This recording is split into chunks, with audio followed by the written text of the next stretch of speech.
Hi everybody, my name is Victoria. Welcome back to my channel, or welcome if you're new here. I am excited to bring you my April reading wrap up, and I had a reading renaissance recently. After months of reading 2 or 3 books a month pretty regularly, this month I read 6 books plus 500 pages of another book, which is Oathbringer by Brandon Sanderson. So if you count the 500 pages, that's almost like another book. So it's almost like I read 7 books, but Brandon Sanderson does not write normal books. He writes giant colossus books. So Oathbringer, I can't count it yet, but I am looking forward to sharing my thoughts on the 6 books that I finished in April.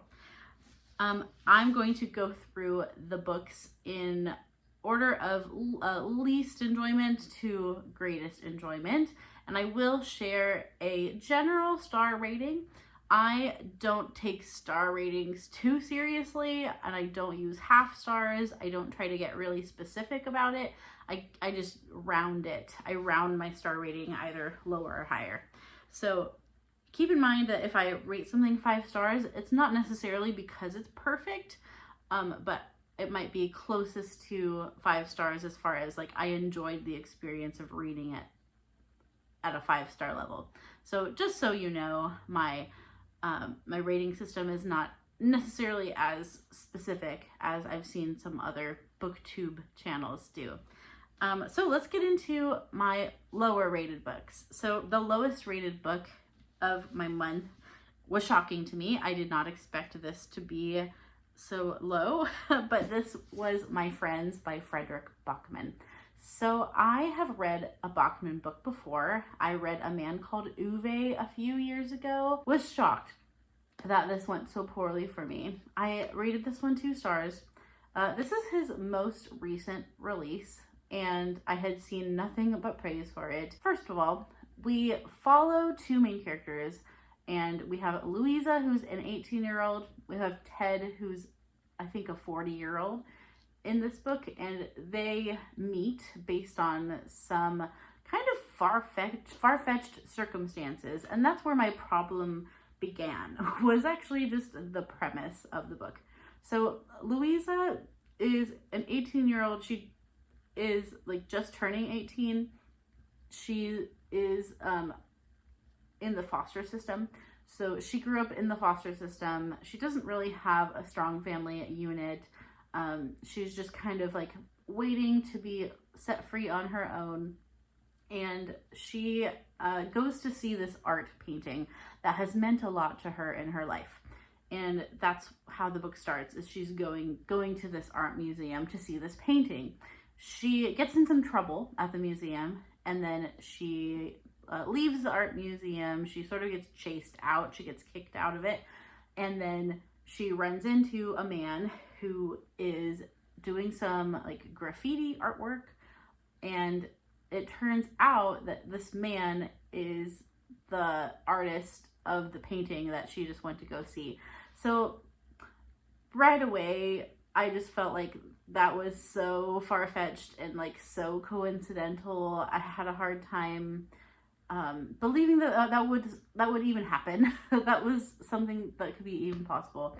I guess it could be possible, but I just felt like that was a very far-fetched premise. And then what happens is, well, I don't know how much I should share, because I don't know how much is a spoiler, because these are all things that happen at the beginning of the book, but I'll just stop there. But this other man, Ted, is who she kind of goes on an adventure with. So not the artist, but the artist's friend, Ted. And so I won't give away like how they meet and come together, because I feel like that might be a spoiler, even though it's the beginning of the book. So yeah, I'll just stop there. But so she and this 40-year-old man named Ted end up going on a bit of a journey. There's a lot of time spent on a train, and they're talking, and mostly Ted is telling Louisa stories about the artist and like their friendship and how they grew up. In the painting, there's a painting of 3 friends like sitting on a dock at the ocean, And Louisa has always wondered about these three friends and what their lives were like and what they're talking about. And she just felt a kinship to this painting and to these three friends in the painting. So that's how it starts. And then it's about a group of friends from there and all the things that happen to the group of friends. And this story is being told to our 18-year-old Louisa. So there's a few things that didn't work for me about this. First of all, is the relationship between the two main characters, Louisa and Ted. An 18-year-old and a 40-year-old like traveling together that they just met, and they're like getting embroiled in all these things, and they become so close right away. Felt weird to me. First of all, the age gap feels weird to me, and then the circumstances felt just not realistic. And I feel like for a contemporary, it's a realistic story. I need to believe that this is something that could happen in order to be invested. So I'm not saying that it couldn't necessarily happen. It just seemed far-fetched to me that these two people would become such good friends. The other thing that didn't translate well for me was that Ted, the 40-year-old character, reads like he's 60 or 70. Like, there's lots of jokes about how he's so old, and he's sort of like a stick in the mud, and he's not young anymore. And I'm pretty close to 40. So I'm not 40 yet, but I'm not too far from 40. And my husband is 40, and it just felt like this was not a 40-year-old who we were reading. It felt like a 60 or 70-year-old who was like kind of a man called Uwe kind of character who's a little bit disgruntled by life and just wants to be left alone. And it didn't feel like a 40-year-old to me. So there was that also. I maybe felt the same way with Louisa, with her 18-year-old self. She didn't always feel like an 18-year-old either. Sometimes she felt younger. However, that's a little, I feel like I could believe that a little bit more, that she might be immature at 18. But I couldn't accept the 40-year-old feeling like an elderly man, just in the way that he's written. And part of me wonders, because I think his works are translated and they're not written in English first. So part of me wonders if there was maybe a translation thing where it just wasn't coming across the right way. And then that leads me to my next issue, is just the writing, and the writing feeling very overwritten, very sappy, incredibly sappy. It was almost like he was trying to smash as many inspirational quotes on the page as possible. So like it was dripping with like isms and like life lessons, and just trying to pull your heartstrings, but it not feeling authentic. At least to me, it did not feel authentic. It felt like we were being forced to be like, you should be feeling something right now. You should feel sad. I want you to feel. And it didn't work for me. It didn't feel real. Like, don't tell me what I'm supposed to feel. Show me through the story and maybe I'll feel that way. But I felt like I was being forced to feel a certain way, and I never felt that way. So yeah, in the group of friends, as we learn about the group of friends, they have very rough home lives, pretty much all of them. There's issues with all of them. And then it just became to me just about their trauma, and it just got worse and worse. Like their trauma just got worse and worse. And so at a certain point it was like, okay, surely we can have something good happen to these people. And it was like something bad was always happening to them. Yeah, just everything about it felt forced and didn't feel authentic. Yeah, just not well written, telling you what to feel rather than just letting the story tell itself, and letting you draw your own conclusions. It just felt, yeah, not authentic. So I just had a lot of problems with this. I had a problem with the premise. I had a problem with the way it was written. I had a problem with the characters. So yeah, you could say that this was a flop for me, which is very sad because I don't want to give up on Backman. He has so many other books to try, and I did like A Man Called Uwe quite a bit. So I'm not going to just say like I'm never going to pick up another Backman, but yeah, this one was very sad because it was a pretty big letdown for me. I definitely thought I was going to like it. I also read The Memory Collectors by Dete Meserve. I'm not sure I said that name right, but I apologize if I didn't pronounce it correctly. So The Memory Collectors is a science fiction novel, but only on the surface. Once you actually get into it, it becomes a lot more of a kind of contemporary novel about relationships between people. And the sci-fi element of it is very light, very light. That was something I wish we got more of. So The Memory Collectors is based on the idea that we live in a world where there is this company, this technology company that has come up with this ability for you to travel in your mind to a memory in your life. So people pay like thousands and thousands of dollars to have this experience. And so it's kind of like people save up their money so that they can go to a memory in their mind. It's a lot of people who, like, maybe you had someone in your life who passed away and you want to go back in your memory and spend a day with them. Now, the catch is that they can't control where you go. So you could pay all this money to go to a memory, but they can't send you exactly to the place that you want to go. So you have no idea what memory you're going to get.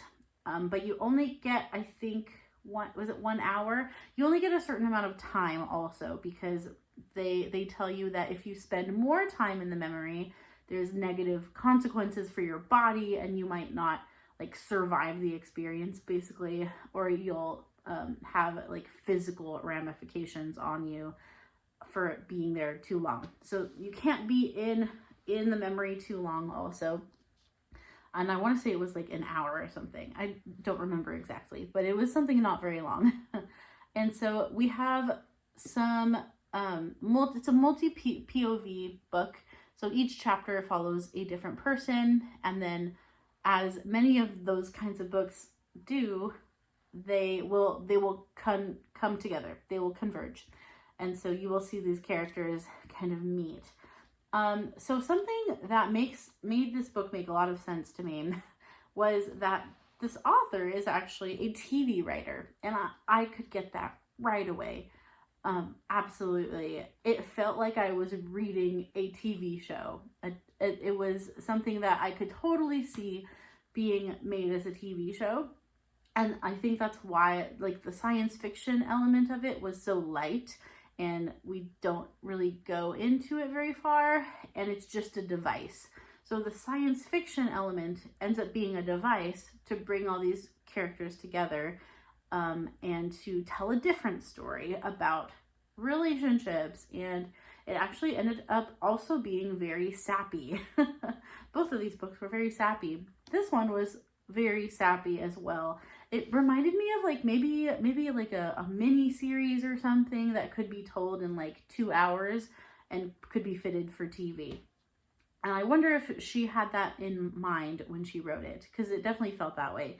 So this was, I guess, just not what I thought it was going to be. I thought the science fiction element was going to be a little more important, but after like the beginning of it, it is sort of not, it like fades into the background, and then it's just about these characters, and it becomes a little bit of almost like a thriller in some ways. But the characters were like likable and believable, but some of the ways that they came together seemed like, oh, convenient. So it just was very convenient. It felt like you were watching a TV show where the pieces of the puzzle were just conveniently falling into place, and we had just a really like sweet and kind of sappy ending to a lot of the characters, their conclusions, and it was just okay. It was okay. It wasn't an unenjoyable read. It just wasn't really something that I tend to like. And I don't like books that feel like watching TV or watching a movie. I like my books to be a little deeper than that, but it makes sense with her background. So it was maybe more of an expectation on my part that didn't match. So I gave this book 3 stars, so sort of a middle of the road. I had fun reading it, but it's probably not a book I would revisit. Okay, so it's actually about 3 hours later now, and I apologize if the camera angle has changed. It might have, because I had to go feed my baby. He decided he was only going to take a 20-minute nap when I started the video, and then it was all over. So he's now napping again, and we're going to see if we have a little more time. But I'm going to continue from where I left off, which I believe was with Lady Night by Tamora Pierce. So this book is the conclusion of the Protector of the Small Quartet, and I read these with a read-along group with Christy from Christy Lewis Dostoevsky in Space and Dia from Novel Idea, and we had been reading these for a year because we read 3 quartets. So we took an entire year. We did 1 book a month, and we have now concluded our year-long read-along. I'm trying to think if I've done any others that have taken a whole year. That might be the only one that's been quite that long. The Protector of the Small follows Kel, who is a young lady about 10 years old, 10 or 11, I think 10 years old when we meet her in the first book, and she starts on a quest to become a knight in a world where women don't really do that. They technically can do that, but no one's done that since Alana, who is a character in the first quartet, The Song of the Lioness by Tamora Pierce. So nobody's become a knight, a lady knight, since then. Obviously, by the time we get to the 4th book, she becomes a knight based on the title. So it's a coming of age story, and by the time we see her as a knight, being a knight isn't quite what she expected. She's given an assignment that's she kind of considers not a typical assignment, and she feels like that's because she is a girl, and she's given an assignment that keeps her away from like the front lines of the battle, and she initially is very upset about that, and then she becomes very attached to this assignment. She's protecting a refugee camp, and she becomes like their hero, and the book is about her time at the refugee camp. I really enjoyed this. I think the Protector of the Small books are solid all the way through. All of them were 4 or 5 stars. I'm giving the last book 4 stars, just because there were some storylines and choices that Tamora Pierce made that I wasn't a big fan of, particularly with the big bad guy in this one, and I felt like it was kind of a little bit out of the blue as far as how they were introduced and what the big bad guy is. I also feel like the ending of her books, when we meet the big bad guy and our protagonist is going to defeat the big bad guy, sometimes the wrap up is just really quick, and the bad guy feels like they are defeated very easily. And that's a complaint I've had in other books as well. So this unfortunately had that element too. But yeah, this was, I can't say too much because it's the end of a series. So I can't give away too many things. However, I will say you can really see the progression of Tamora Pierce's writing as far as she becomes a better writer, from the Alana books through to the Protector of the Small. I felt like the Protector of the Small books had a really good arc as far as Kel and her character arc, and also just a more cohesive story from book 1 to book 4.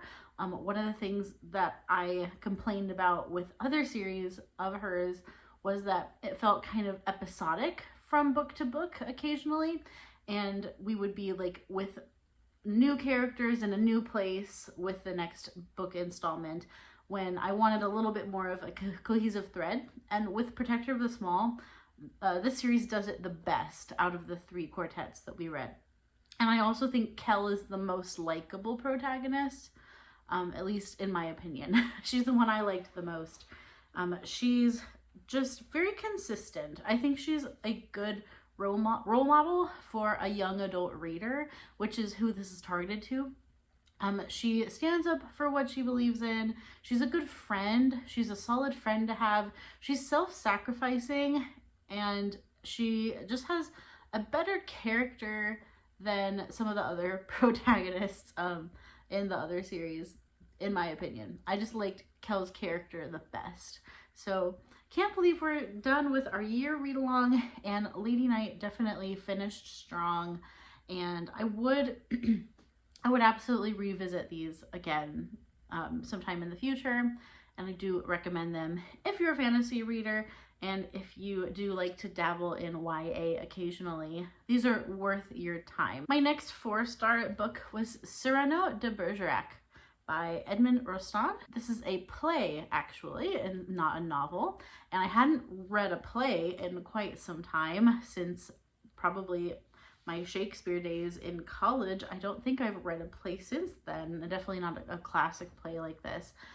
So this was a real treat, and I was only vaguely familiar with Cyrano de Bergerac. Actually, the reference that kept popping up in my head was there's a Sesame Street skit of Cyrano de Bergerac where he's like sword fighting with his nose, and I just remembered that because Cyrano has a large nose that they describe him as. He has like an unusually long nose, and I remember Sesame Street doing a skit about it. So that was like my whole cultural reference to Cyrano de Bergerac, and there's a lot more there than just the nose.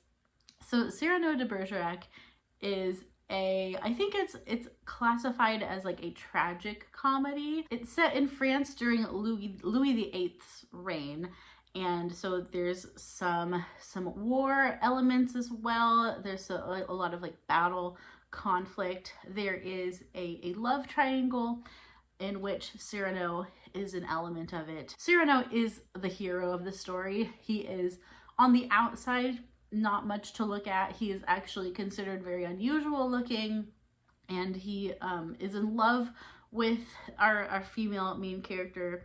And what was her name? I feel like I should remember her name. Oh, Roxanne. I kept thinking Rose. Her name is Roxanne.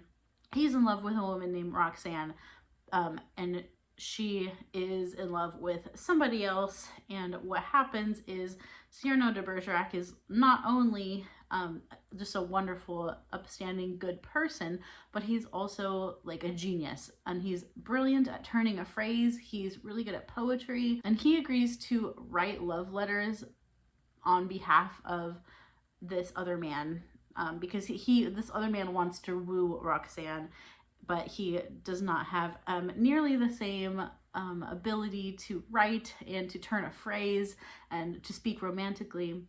And Cyrano de Bergerac can do that. So Cyrano writes letters and signs them from this other guy. What is his name? Christian?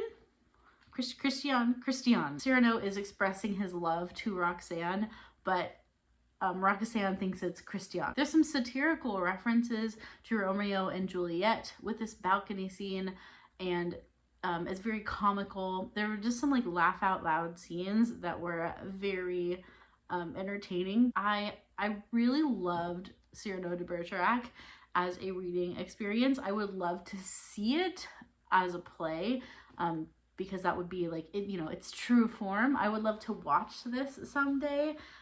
So I'll definitely be looking out for an opportunity to do that. So I highly recommend Cyrano de Bergerac. I'm giving it 4 stars, but I could easily make a case for bumping it up to 5. So maybe like 4.5 if I did a half stars. So yeah, very glad that I read Cyrano. Now here's a book that totally came out of the blue for me. Perhaps my biggest surprise of the year, as far as a book that I didn't think was going to be awesome, and then it was awesome. And that is the return of Ellie Black. Ellie Black is missing for 2 years. She's a young teenager. I think they said she was like 14 maybe when she goes missing. I don't remember now. But she was a young teenager when she goes missing. And then 2 years later, she shows up back in her hometown.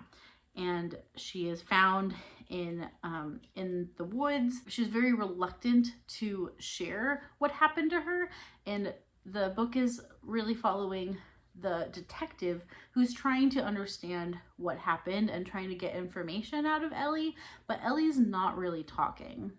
Ellie just comes back. She wants to be home. She clearly has PTSD, and she has there's also evidence that she was sexually abused.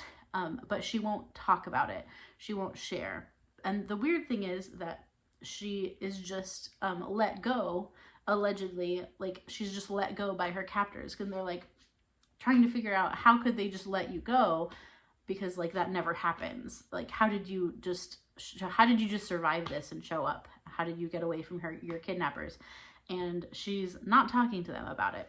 So it's about this detective who is trying to figure out what happened. This is a heavy book. Definitely look into it if you're a very sensitive reader. I tend to be a little bit more of a sensitive reader, but the way this was done was never too much for me. It's even like the sexual assault that happens in this book, it's not shown to you. It's just like, you know it happened. But it's not like on the page. So I really thought that this was like tastefully done. It is a book about human trafficking. I just thought this was really well written. You do get Ellie's perspective while you're also solving the mystery. So the chapters alternate between the detective and Ellie. So you're getting Ellie's voice also while you're uncovering things from the detective's eyes as well. And then Ellie's voice, Ellie's chapters put things more into perspective. And I just thought it was really smartly done. Definitely a heartbreaking book, but it does have a hopeful redemption at the end. I know that's maybe a spoiler, but I definitely wouldn't want a book like this to not have that. So that might convince you to try this.